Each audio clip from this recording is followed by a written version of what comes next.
అది మంగళగిరి అనే ఒక ఊరు. ఆ ఊళ్ళో ఒక కుటుంబం ఉంది. ఆ కుటుంబమే ఊరికి పెద్ద.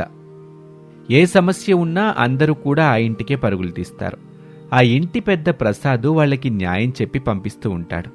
ఆ ఇంట్లో 3 కోడళ్ళు ఉండేవాళ్లు. అనామిక, అవని, అంజలి. వాళ్ళు వాళ్ల భర్తలతో సంతోషంగా వాళ్లకి కేటాయించిన గదుల్లో నివసించేవారు. ఇక అది వేసవికాలం కావటంతో మధ్యాహ్నం వేళ ఎండ తీవ్రతను తట్టుకోలేక 3 కోడళ్ళు అత్తగారు శారద దగ్గరికొచ్చారు. అత్తయ్యగారు, ఈసారి ఎండలు మామూలుగా లేవు. గదుల్లో ఫ్యాన్లున్నా సరే వేడిగా వస్తుంది గాలి. ఏసీనో కూలరో లేకపోతే ఈ వేసవి గడవడం కష్టం అత్తయ్య. అవునత్తయ్య, వార్తల్లో కూడా చెప్తున్నారు ఈసారి ఎండలు చాలా ఎక్కువగా ఉంటాయట. మన ఇంట్లో అందరికీ ఏసీలు కూలర్లుంటే బాగుంటుంది కదా. సరేనమ్మా, మీరు చెప్పింది నిజమే. మీ మామయ్య గారిని అడిగి డబ్బులు ఇప్పిస్తాను. రేపు మీరే వెళ్ళి మీకు నచ్చినవి కొనుక్కోండి. మరుసటి రోజు ఉదయం శారదమ్మ తన భర్త ప్రసాద్ని అడిగి డబ్బులు తీసుకుని కోడలికిచ్చింది. 3 ఎంతో ఉత్సాహంగా మార్కెట్కు బయలుదేరారు. మార్కెట్లో రకరకాల దుకాణాలున్నాయి. కాని ఒక మూల ఒక వ్యక్తి వింతగా అరుస్తూ అందరినీ ఆకర్షిస్తున్నాడు. రండి బాబూ రండి, మాయా కూలర్, మాయా ఫ్యాన్, మాయా ఏసీ, కావాల్సిన వారు రండి. అతని మాటలు విని జనం నవ్వుకుంటూ వెళ్ళిపోతున్నారే కాని ఎవ్వరూ కొనటం లేదు. అనామికకి మాత్రం ఎందుకో అనుమానం వచ్చింది. అతని దగ్గరకు వెళ్ళింది. ఏంటండి మాయా కూలర్, మాయా ఏసీ అంటున్నారు? ఇవేమైనా మ్యాజిక్ చేస్తాయా ఏంటి? అవునమ్మా, ఇవి ఖచ్చితంగా మాయలే చేస్తాయి. ఇవి అడిగినవన్నీ ఇస్తాయి. కానీ ఒక్క నిబంధన. ఇవి మీ ఇంట్లో ఉన్నప్పుడు మీరస్సలు అబద్ధం చెప్పకూడదు. అబద్ధం చెప్తే మాత్రం వీటి నుంచి మీకు చెడే ఎదురవుతుంది. నిజాయితీగా ఉంటేనే ఇవి మీకు వరాలిస్తాయి. అతని మాటలు విన్న అవని వెంటనే ముందుకొచ్చింది. సరేనండి, నాకు ఏసీ ఇచ్చేయండి. 10,000 కదా, ఇదిగోండి డబ్బులు అని ఏసీ తీసుకుంది అవని. నాకు కూలర్ కావాలి, చల్లటి గాలుంటే చాలు అని తను కూలర్ తీసుకుంది. ఇక ఆఖరుగా ఒక 5 రెక్కల ఫ్యాన్ మాత్రమే మిగిలింది. అనామిక దాన్ని చూసి సంకోచించింది. అయ్యా, మా ఇంట్లో ఇప్పటికే ఫ్యాన్లున్నాయి. ఇప్పుడు మళ్ళీ ఫ్యాన్ తీసుకెళ్తే మా అత్తయ్య తిడతారేమోనని భయంగా ఉంది. భయపడకమ్మా, ఇది మామూలు ఫ్యాన్ కాదు, 5 రెక్కల ఫ్యాను. గాలి చాలా అద్భుతంగా వస్తుంది. నీకిదే కరెక్ట్ అమ్మా, తీసుకో. వ్యాపారి మాటలకు సరే అని అనామిక 5 రెక్కల ఫ్యాన్ని తీసుకుంటుంది. ఇక 3 కలిసి తమ మాయా యంత్రాలతో తమ ఇంటికి బయలుదేరారు. అవని గదిలో ఏసీ ఆన్ చేయగానే అది మంచులా చల్లబడిపోయింది. రిమోట్ పక్కన పెట్టి మురిసిపోతూ ఉండగా ఆమె భర్త సురేష్ లోపలికొచ్చాడు. అవని, ఈ ఏసీ భలే ఉందే. అన్నట్టు ఇంత కమ్మడుగుతోంది. నువ్వు మార్కెట్కి వెళ్ళినప్పుడు మావయ్య గారికి ఇవ్వాల్సిన 10,000 రూపాయలు బాకీ కట్టేసావా అని అడిగింది. అవని మనసులో, అత్తయ్యగారు ఏసీ కొనడానికి నాకు కొన్ని డబ్బులే ఇచ్చారు. మిగిలిన డబ్బులు ఆయనకి ఇమ్మన్నారు కదా, ఆ డబ్బులతో ఏసీ కొనేశాను. ఈ విషయం చెప్తే తిడతారేమో అని భయపడి అతనితో, కట్టేశానండి. అత్తయ్యగారికి చెప్పండి ఆ 10,000 ఇచ్చేశానని. అంతే. మరుక్షణం ఆ మాయా ఏసీ నుంచి చల్లటి గాలి ఆగిపోయి నల్లటి పొగ, వేడివేడి నిప్పు కణికలు బయటికి రావటం మొదలయ్యాయి. గదంతా వేడెక్కిపోయింది. ఆ ఏసీ భయంకరమైన శబ్దం చేస్తూ ఉంటుంది. అవని ఉక్కిరి బిక్కిరైపోతుంది. అమ్మో, ఇదేంటి, ఏసీ తగలబడిపోతుందా? చల్లటి గాలిపోయి నిప్పులు వస్తున్నాయేంటి అని కేకలు వేస్తూ గది నుంచి బయటకు పరిగెత్తింది. ఇంతలో అక్కడంతా మళ్లీ ప్రశాంతంగా అయిపోతుంది. అవని కంగారుగా మళ్లీ లోపలికెళ్తుంది. ఏంటండి, మీరిక్కడే బుద్ధ విగ్రహంలాగా కూర్చుండిపోయారు? మీకేమనిపించలేదా? నాకేమనిపించలేదు. నువ్వెందుకు భయపడుతూ బయటకు పరిగెత్తావో నాకర్థం కాలేదు. ఆమె ఆశ్చర్యపోయి అలా చూస్తూ ఉంటుంది. ఇక ఇదిలా ఉండగా అంజలి తన కూలర్ ఆన్ చేసుకుని హాయిగా పడుకుంది. అప్పుడే అత్తగారు శారద అక్కడికి వచ్చింది.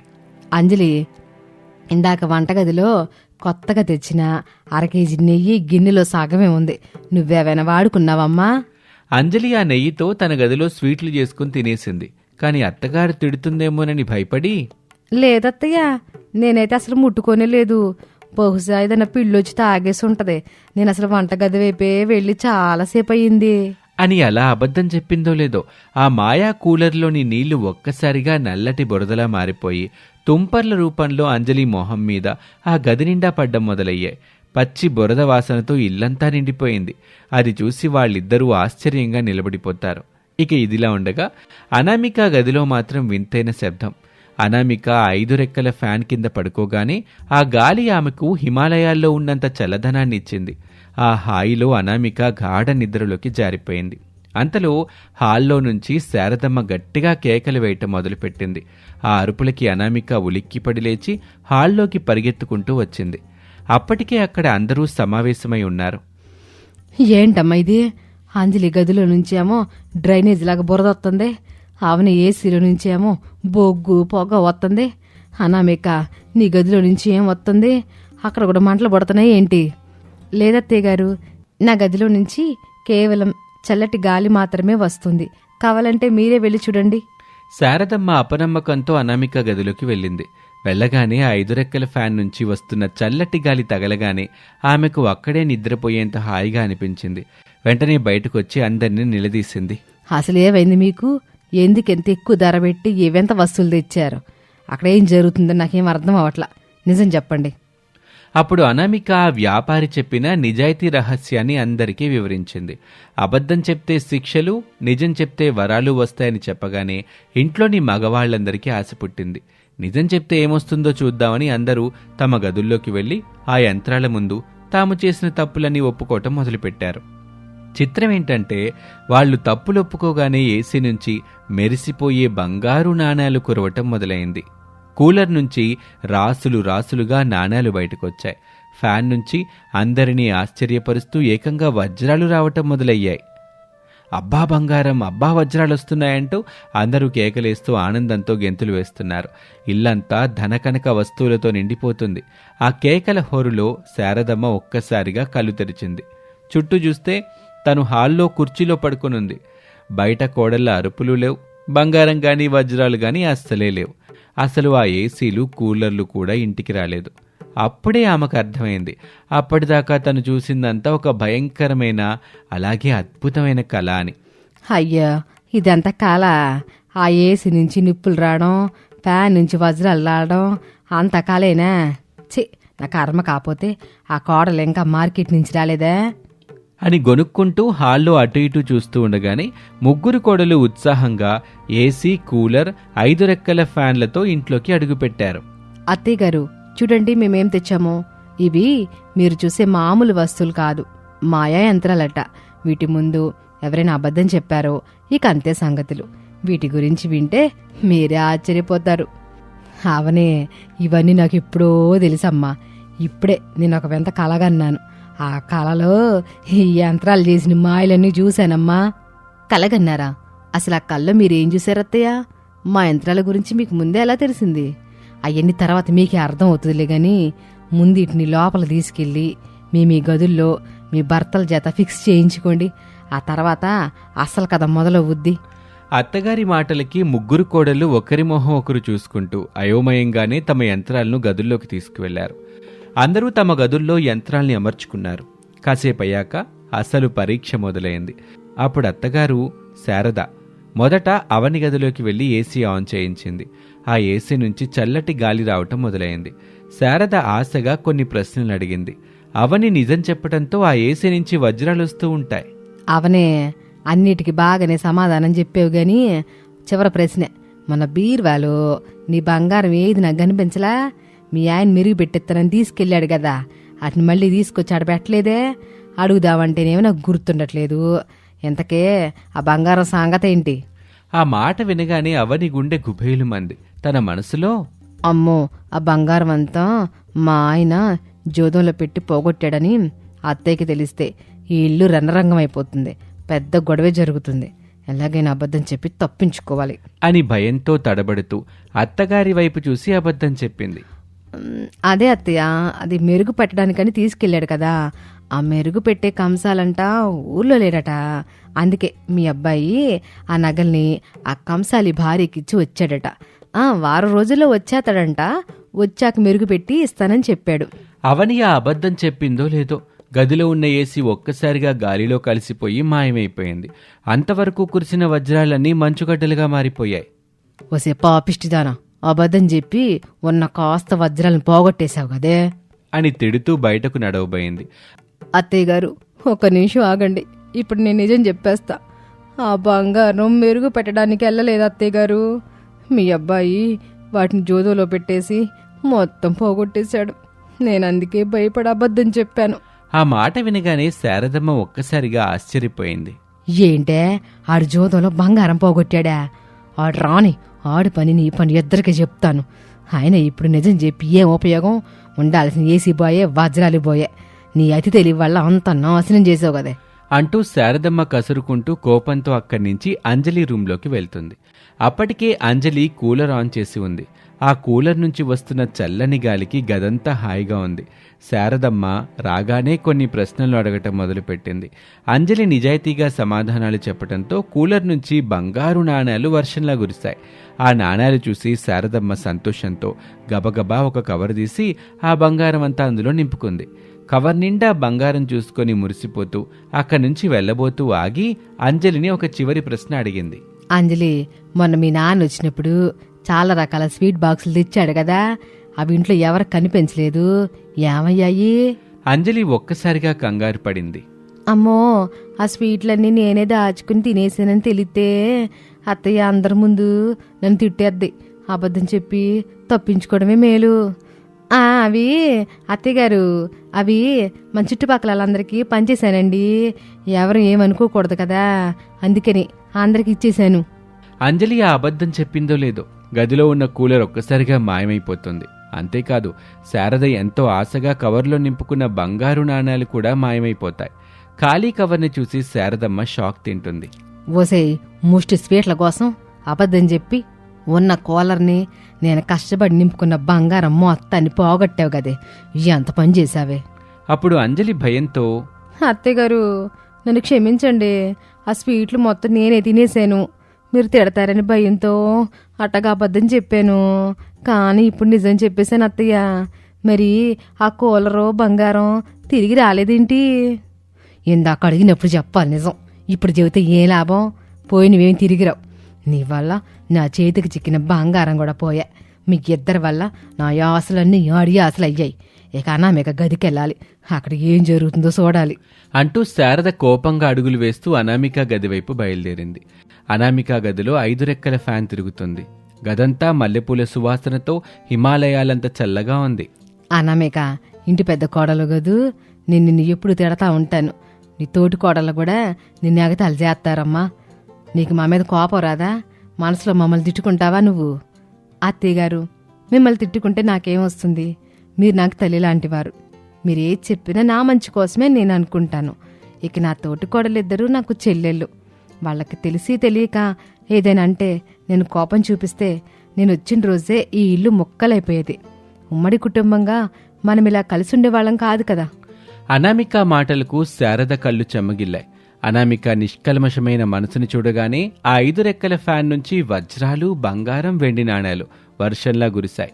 అప్పటిదాకా మాయమైపోయిన ఏసీ కూలర్ కూడా మళ్లీ ప్రత్యక్షమయ్యాయి. శారద కేకలు వేసి అందర్నీ పిలిచింది.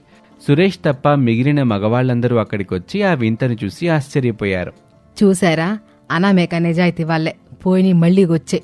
నిజం చెప్తేనే మనకి మన కుటుంబానికి మంచి జరుగుద్ది. అబద్ధం చెప్పి ఉన్నాటిని పోగొట్టుకోబాకండా.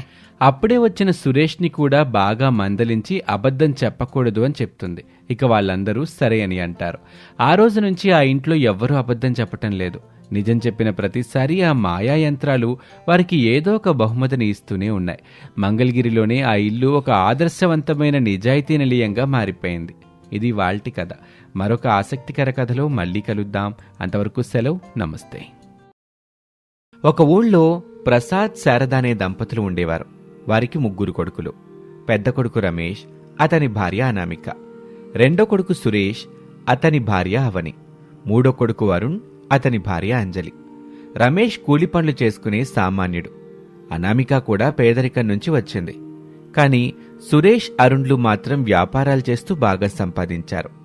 దానికి తగ్గట్టే అవని, అంజలి కూడా చాలా ధనవంతుల ఇళ్ల నుండి వచ్చారు. ఒకే ఇంట్లో ఉంటున్నా ఆ ఇల్లు 2 ముక్కలుగా విడిపోయినట్టుండేది.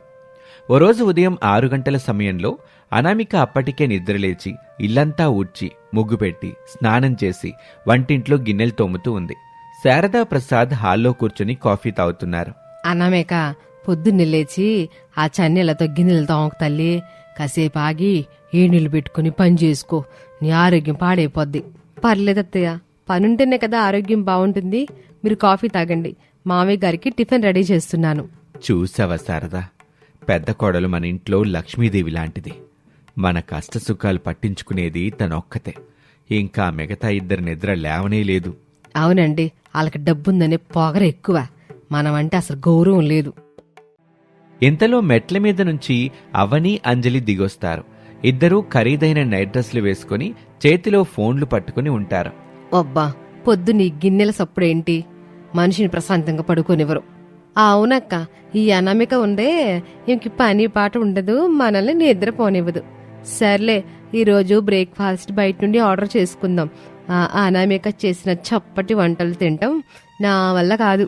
కరెక్ట్, నేను పిజ్జా ఆర్డర్ చేస్తున్నా. నీకేం కావాలి? ఆ అమ్మాయిలు ఇంట్లో అనామిక వేడి వేడిగా ఇడ్లీలు చేసిందమ్మా, ఆరోగ్యానికి అవి మంచిది. బయట తిండ్లు ఎందుకమ్మా? ఓహో అత్తయ్య, మా స్టేటస్కి మీకు అర్థం కావట్లేదండి. మేము రిచ్, మాకు నచ్చింది మేము తింటాము. మీలాగా పిసినారి బ్రతుకులు అవి మాకు వద్దు.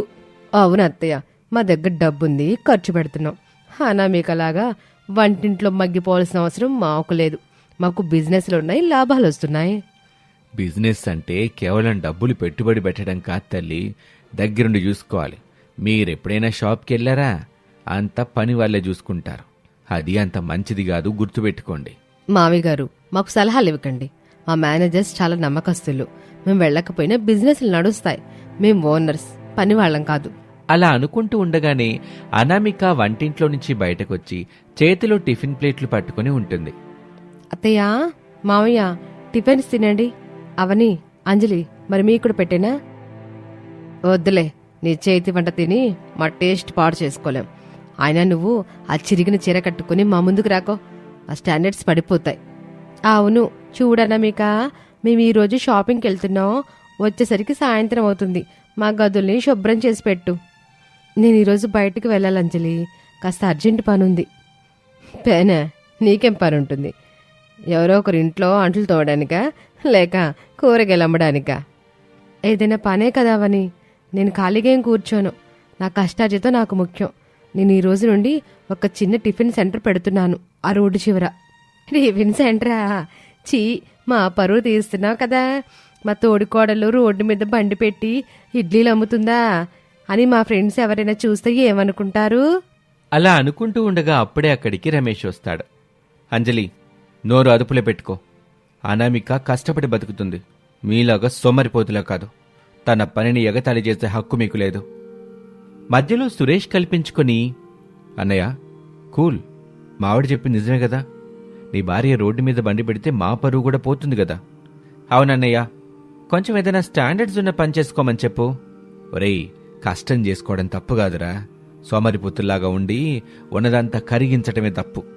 అనామిక తీసుకున్న నిర్ణయం మాకు నచ్చింది. అమ్మా అనామిక, నువ్వెళ్ళమ్మా, నీకంతా మంచి జరుగుద్ది. థ్యాంక్స్ మావయ్య, నేను వెళ్తాను. అలా చెప్పి అనామిక తన సామాన్లు తీసుకుని బయటకు వెళ్తుంది. అవని, అంజలి ముఖాలు చిట్లించుకుని తమ గదుల్లోకి వెళ్లిపోతారు. అలా కొన్ని నెలలు గడిచాయి. అనామిక తన టిఫిన్ సెంటర్ని చాలా శ్రద్ధగా నడిపిస్తోంది. ఉదయం 4 గంటలకే లేచి అత్తమావలకి కావాల్సినవి సమకూర్చి భర్త సహాయంతో బండి దగ్గరకు వెళ్లేది. ఆమె చేతి రుచి బావుండటంతో జనం ఎగబడి తినేవారు. మెల్లగా బండి కాస్త చిన్న షాప్లా మారింది. మరోవైపు అవని, అంజలి తమ బొటిక్ బిజినెస్ని, జ్యువెలరీ బిజినెస్ని పూర్తిగా మేనేజర్ల చేతిలో పెట్టేశారు. మధ్యాహ్నం 12 గంటలకి లేవటం, బ్యూటీ పార్లర్కు వెళ్లటం, కిట్టి పార్టీలు చేసుకోవటం, ఇదే వాళ్ల దినచర్య. ఓ రోజు మధ్యాహ్నం హాల్లో శారద అవనితో ఇలా అంటుంది. అవని, 2 రోజులు అవుతుంది నువ్వు షాప్కి వెళ్ళలేదని సురేష్ అంటున్నాడు. లెక్కలు అవి చూసుకోవాలి కదమ్మా. అత్తయ్య ప్లీజ్, నా మేనేజర్ రాబోట్టున్నాడు కదా, అతను బంగారు లాంటి మనిషి.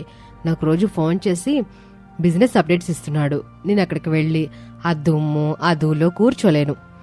అవునక్క, నా జ్యువెలరీ షాప్లో కూడా సేల్స్ తగ్గాయని అంటున్నారు, కానీ నాకు టైం లేదు వెళ్ళడానికి. రేపు మా ఫ్రెండ్స్తో గోవా ట్రిప్ ప్లాన్ ఉంది. ఇంతలో అనామిక లోపలికి వస్తుంది. చేతిలో ఒక స్వీట్ బాక్స్ ఉంది. ఆమె ముఖం వెలిగిపోతుంది. అత్తయ్య, స్వీట్ తీసుకోండి. ఏంటమ్మా విశేషం? ఈరోజు చాలా సంతోషంగా అనిపిస్తున్నావు. అవునత్తయ్య, నా టిఫిన్ సెంటర్కి క్యాటరింగ్ ఆర్డర్స్ వస్తున్నాయి. ఈరోజు ఒక పెద్ద కంపెనీ వాళ్ళు 500 మందికి లంచ్ ఆర్డర్ చేశారు. అడ్వాన్స్ కూడా ఇచ్చారు. ఈ డబ్బుతో నేను ఈ ఇంటికి పెయింటింగ్ వేద్దాం అనుకుంటున్నాను. చాలా సంతోషం అమ్మా. నీ కష్టానికి తగిన ఫలితం దక్కుతుంది. ఓహో, క్యాటరింగా అంటే వంటలక్క పని అన్నమాట. దానికి ఇంత బిల్డప్ అవసరమా? ఈ ఇంటికి పెయింటింగ్ వేయించడానికి నువ్వెంత, నీ స్తోమత ఎంత? ఆ డబ్బులు దాచుకో, రేపు ఎప్పుడైనా కూరగాయలు కొనడానికి పనికి వస్తాయి. అంజలి, అనామిక సంపాదన గురించి తక్కువ చేసి మాట్లాడుకో. తను రూపాయి కష్టపడి సంపాదిస్తుంది. మీలాగా ఉన్న ఆస్తిని కరిగించటం లేదు. అన్నయ్య, నువ్వు మరీ మీ ఆవిని వెనకేసుకురాకు. మా ఆస్తి తరిగేది కాదు, తరిగిపోయేది కాదు. అవునన్నయ్య, మా బిజినెస్ టర్నోవర్ కోట్లలో ఉంటుంది. మీ చిల్లర సంపాదన మాకసలు లెక్కే కాదు. నేను ఎవరితోనూ పోటీ పడట్లేదు అరుణ్. నా కుటుంబం బాగుండాలంతే, అదే నా కోరిక. ఇలా ఉండగా మరో వారం గడిచిన తర్వాత ఓ రోజు ఉదయం ఇంట్లో పెద్ద గొడవ జరుగుతుంది. సురేష్, అరుణ్ ఇద్దరూ తరలు పట్టుకుని సోఫాలో కూర్చుని ఉన్నారు. అవని, అంజలి ఏడుస్తూ నిలబడి ఉన్నారు. యావేంద్రా, ఎందుకట ఏడుతున్నారు? అసలు పొద్దున ఏంట్రీ గోలా? అమ్మా, అంత అయిపోయిందమ్మా. మేము రోడ్డున పడ్డాం. ఏమైందిరా సురేషు? ఏం జరిగిందో క్లియర్గా చెప్పు. అవని వాళ్ళ బొటిక్ మేనేజర్ రాబర్ట్, అంజని వాళ్ళ జ్యువెలరీ షాప్ మేనేజర్ కలిసి మమ్మల్ని మోసం చేశారు నాన్న. స్టాక్ మొత్తం అమ్మేసి అకౌంట్స్లో ఉన్న డబ్బంతా తీసుకుని పారిపోయారు. నేను నమ్మలేకపోతున్నాను. అతను చాలా మంచివాడు అనుకున్నాను. నా సంతకాలన్నీ ఫోర్జరీ చేసి లోన్లు కూడా తీసుకున్నారట. ఇప్పుడు బ్యాంక్ వాళ్ళు నోటీసులు పంపించారు. నా షాప్లో బంగారం అంతా నకిలీది పెట్టి అసలు బంగారం ఎత్తుకెళ్ళిపోయాడు. కస్టమర్స్ అందరూ కేసులు పెడుతున్నారు. ఇప్పుడు ఆ అప్పులు కట్టాలంటే మన ఆస్తులు అమ్మేయాలి. నేను ముందే చెప్పాను కదా తమ్ముడు, వ్యాపారం అంటే నమ్మకం మీద కాదు, నిఘా మీద నడుస్తుందని. వీళ్ళెప్పుడు షాప్కి వెళ్లకుండా అంతా పని వాళ్ళకే వదిలేస్తే ఇదిగో ఇలాగే ఉంటుంది. ఇప్పుడు మా తప్పుని ఎత్తి చూపిస్తున్నారా మీరు? అవును, మేము వెళ్ళలేదు, కానీ ఇలా జరుగుతుందని మాకెలా తెలుస్తుంది? తెలుసుకోవాలవని. మనం తినే అన్నం దగ్గర నుండి వేసుకునే బట్టల వరకు ఏది ఊరుకునే రాదు. కష్టపడకుండా వచ్చేది ఏది నిలబడదు. మీరు మీ హోదా చూసుకుని విర్రవీగారు తప్ప బాధ్యత ఏమైనా తెలుసుకున్నారా? ఇప్పుడు లెక్చర్లు ఆపండి ప్లీజ్. మా పరిస్థితి ఏమీ బాగాలేదు. సురేష్, అరుణ్, ఇప్పుడు ఏం చేద్దాం? బ్యాంక్ వాళ్ళు ఇల్లు సీజ్ చేస్తామంటున్నారు. మన అకౌంట్స్ అన్నీ ఖాళీ అయ్యాయి. చేతులు చిల్లి గవ్వలేదు. ఇప్పుడు మనం ఈ ఇల్లు ఖాళీ చేసి వెళ్ళాలనుకుంటా. ఈ వయసులో మేము ఎక్కడికి వెళ్ళాలరా? ఉన్న ఇల్లు కూడా పోతే ఎట్టాగు? అలా ఆ సమయంలో అవని, అంజలి బిక్కమొహాలేసుకొని నిల్చున్నారు. వారి పొగరు, అహంకారం ఒక్కసారిగా నీరుగారిపోయాయి. అప్పుడే అనామిక లోపలికి వెళ్లి ఒక బ్యాగ్ తీసుకొని వస్తుంది. మావయ్య, ఇవి చూడండి. అలా చెప్పగానే ప్రసాద్ బ్యాగ్ తెరిచి చూస్తాడు. అందులో కట్టల కొద్దీ డబ్బుంటుంది. ఏంటమ్మా ఇది? ఎంత డబ్బెక్కడిది?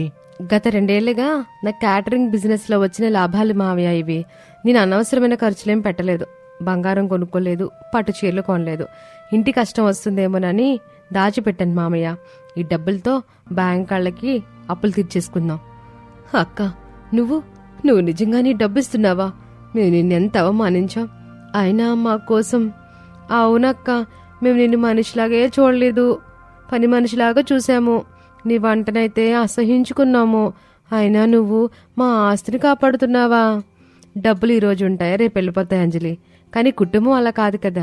మీరు నా తోటి కొడలు. ఈ ఇల్లు మన అత్త మావలది. వాళ్ళ రోడ్డును పడ్డ నేను చూడలేను. వదినా, నన్ను క్షమించు. నిన్ను చాలా తక్కువ అంచనా వేశాను. నువ్వు చేసే పనిని చిన్న చూపు చూశాను. కానీ ఆ పని ఈరోజు మా పరువు కాపాడింది. అవునదినా, మేం బిజినెస్ మ్యాన్లవని ఫోజులు కొట్టాం, కానీ నిజమైన బిజినెస్ మ్యాన్ నువ్వే. రూపాయి విలువ తెలిసిన దానివి నువ్వే. ఇప్పటికైనా అర్థమైందా తమ్ముళ్ళు? అనామిక కేవలం డబ్బు సంపాదించలేదు, అందరి గౌరవాన్ని సంపాదించింది. అలా అంటూ ఉండగానే అవని మెల్లగా అనామిక దగ్గరికొచ్చి ఆమె చేతులు పట్టుకుంది. అక్క, ఐఎమ్ సారీ. నా కళ్ళు తెరిపించావక్క. డబ్బుందన్న అహంకారంతో నా కళ్ళు మూసుకుపోయాయి. ఇక నుండి నేను కూడా కష్టపడతాను. నేను కూడా నీ దగ్గర పని నేర్చుకుంటాను. నేను కూడా అక్క, ఇకపై ఇంట్లో పనులన్నీ అందరం కలిసి చేసుకుందాం. బయట కూడా ఏదైనా పని చేసి మా కాళ్ళ మీద మేము నిలబడతాము. అత్తయ్య, మావయ్య, మమ్మల్ని క్షమించండి. ఇది చాలు తల్లి, మీరు మారారు. అజ్జాలమ్మ, అనామిక పుణ్యమా అని నా ఇల్లు నాకు నిలబడింది. మన కుటుంబం కూడా కలిసిపోయింది. సరే, ఇక ఏడడం ఆపండి. మధ్యాహ్నం అయింది, అందరికీ ఆకలేస్తూ ఉంటాయి. ఈరోజు నేను స్పెషల్ వంటలు చేస్తాను, కానీ మీరిద్దరు నాకు సహాయం చేయాలి. మరి వస్తారా? తప్పకుండా అక్క. ఈ పట్టు చీర మార్చుకుని కాటన్ చీర కట్టుకుని వస్తాను. గిన్నెలు తోమన్నా తోమేస్తాను. నేనైతే కూరగాయలు కట్ చేయమన్నా చేస్తానక్క. పదండి పదండి. ఆ మాటకి అందరూ నవ్వుకుంటారు. ప్రసాద్ శారద సంతోషంగా ఒకరినొకరు చూసుకుంటారు. ఆ తర్వాత రోజు నుండి ఆ ఇంట్లో వాతావరణం పూర్తిగా మారిపోయింది. అనామిక తన క్యాటరింగ్ బిజినెస్ ని ఇంకా పెద్ద చేసింది. దానికి అనామిక ఫుడ్స్ అని పేరు పెట్టింది. అవని, అంజలి ఆ బిజినెస్ లో పార్ట్నర్స్ గా చేరారు. అవని అకౌంట్స్ చూస్తుంటే అంజలి మార్కెటింగ్ చూసుకునేది. అనామిక వంటల బాధ్యత తీసుకుంది. ఆ ఇంట్లో పేదరికం, ధనవంతులు అనే తేడా పోయింది. కేవలం ప్రేమ, ఆప్యాయత మాత్రమే మిగిలాయి. కష్టపడే తత్వం ఉన్న అనామిక ఆ ఇంటికి వెలుగైతే, తన తప్పు తెలుసుకున్న అవని, అంజలిలు ఆ వెలుగులో నడిచే తోడులయ్యారు. ఇది వాల్టి కథ. మరొక ఆసక్తికర కథలో మళ్ళీ కలుద్దాం. అంతవరకు సెలవు. నమస్తే.